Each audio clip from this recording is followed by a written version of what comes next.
Should you get an MFA in creative writing or even a bachelor's in creative writing? If you're thinking about getting a degree in creative writing, I understand the temptation. I also love writing, and so for a long time it seemed like a natural fit to me too. But ultimately, I didn't decide to get one, and that did work out for me. I've published 3 novels with HarperCollins without having a degree in creative writing.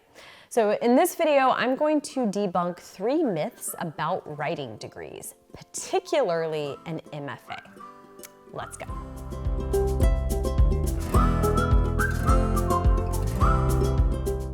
Back when I was working on my first novel, before I had an agent or had sold it, every few years I would freak out and apply to MFA and creative writing programs. What I was hoping to get out of an MFA program is what I imagine many people are hoping to get out of MFA programs. First, I wanted to become a better writer. Of course, don't we all? I still do. Second, I wanted an earned confidence, meaning I wanted to feel more confident in myself as a writer. And I felt like just saying mantras like, I'm a writer because I write every day, wasn't cutting it. I was looking for affirmation, and because I was getting rejections from literary agents, I wasn't getting that affirmation. I thought getting into an MFA program might make me feel confident and that I would feel like I had earned that confidence. I wouldn't just be trying to convince myself that I was talented. There were a few other things too. Third, I thought it would give me, direction for the next few years of my life, which sounded nice. Fourth, I thought it would give me legitimacy, meaning I wanted to have a pedigree that would lead people to take me seriously as a writer. What that even means, talk more about that in a moment. And finally, I assumed it would help me find a literary agent and get published. Now, looking back, I see a couple of signs that an MFA wasn't in the cards for me, meaning it wasn't a good idea at the time. First red flag is that the writing I was doing as my writing sample for these programs wasn't what I actually wanted to be writing. Okay, I found myself writing short stories, which I didn't write or want to write. And I was writing them in this kind of stilted, unemotional way. The point is, to apply to MFA programs, I didn't trust my own gut about what I wanted to be writing. And so I was reverting to trying to write a certain way to get in, a way that I didn't even want to be writing. Looking back, this feels sort of like in a rom-com where someone goes on a date pretending to be someone they're not, right? And you that's not gonna work out well. Even if it works out well, it's not going to work out well. The second sign an MFA was not a good fit for me was that I sensed that I was acting out of fear. A degree is a much more linear path than trying to get published, and that's just a fact, right? It was honestly the same reason I had gone to law school. When I graduated from college, I had actually moved to New York to be a writer. That's what I was gonna do. But when I found myself in Brooklyn at 22 years old and I got a job as a bartender, I found that being a writer was a lot harder than I thought. It was messy and confusing and I didn't know how to do it. I missed the concrete milestones of school, grades, semesters, honors for being a good student. I knew how to excel as a student. I had been doing it for 16 years. I didn't know how to excel as a starving artist at the mercy of the publishing world. So I applied to law school, got in, bought myself 3 years of concrete milestones, and graduated. An MFA then had the same kind of appeal. It felt easier, safer, cleaner. It was easier for me to get my head around working toward good grades than it was working toward writing a book people would want to read, because the latter was proving to be incredibly challenging, and I didn't have control over it. I couldn't make it happen.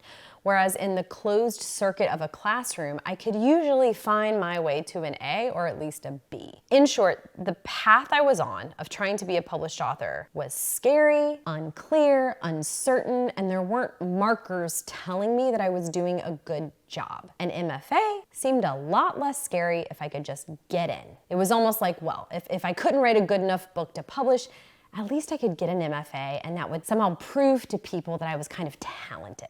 That would be what I could point to. Well, spoiler, ultimately I did not go, and I did find a literary agent and I did sell my books. And now that I work with writers who are aspiring to be authors, I've learned a lot about MFAs and bachelor degrees too in creative writing. And that has led me to want to debunk a couple of myths. So here we go. 3 myths about writing degrees. Myth number 1 is that a writing degree will help you get a book published. As my colleague Harrison says, there's a reason it's called a Master's of Fine Arts and not a Master's of Writing and getting a book published. The world of academia is not the publishing world. They're just different. They have different standards. They have different measures of what constitutes good or even what constitutes literary. This is really, really important to understand because what gets you into an MFA program or an undergraduate creative writing program and what gets you good grades in a creative writing program won't necessarily get you published, and vice versa. School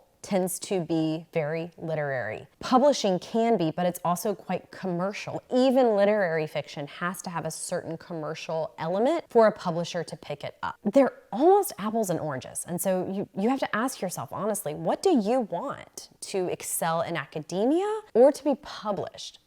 I am not saying they're mutually exclusive. Obviously, they are not. Plenty of people do both. But it's also a misconception that an MFA is a stepping stone into the publishing world. I've had too many friends graduate from MFA programs and find themselves unable to sell their books for me to believe that this is true any longer. Myth number 2 is that a writing degree will help you get an agent.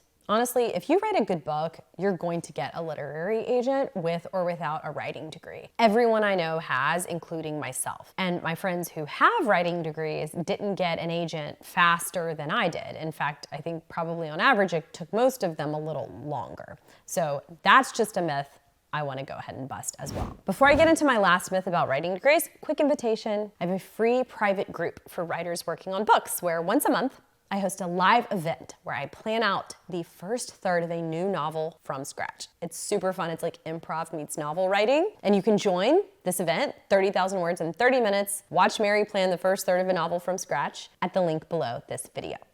Okay, back to it. The third and final myth is that a writing degree will allow you to teach university creative writing. Now, it used to be that if you wanted to teach at a university, you should get a master's. But these days, most teaching jobs at universities are given to people with PhDs, which you're not going to want to get if what you actually want is to spend your time writing creatively and not writing about people who write creatively. You could possibly get an adjunct teaching job with a master's degree, but it's important to understand that the national average salary for an adjunct professor is $20,000 to $25,000 annually. So even if you do get a teaching job with your MFA, you're probably going to need to supplement your income. The point is, thinking that you're going to teach at the college level full-time with your master's degree in creative writing and make a reasonable living is no longer a valid expectation. So listen, you're going to have to decide for yourself. But my point is, you don't need a writing degree to find success as an author, and I do want you to have information as you think about whether it's the right path for you.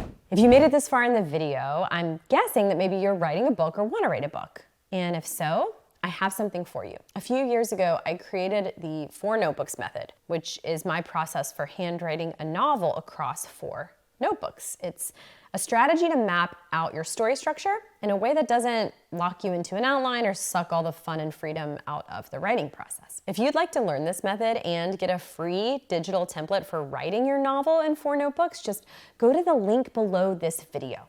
Because to get the template, you just have to apply for my program, the Book Incubator. It's only 2 questions, it'll take under 5 minutes, and you get the template right away. You know, whether you want to join or not, there's no pressure to enroll. So just click below and tell me a little bit about you and your book or your book idea. I'm so excited to hear from you.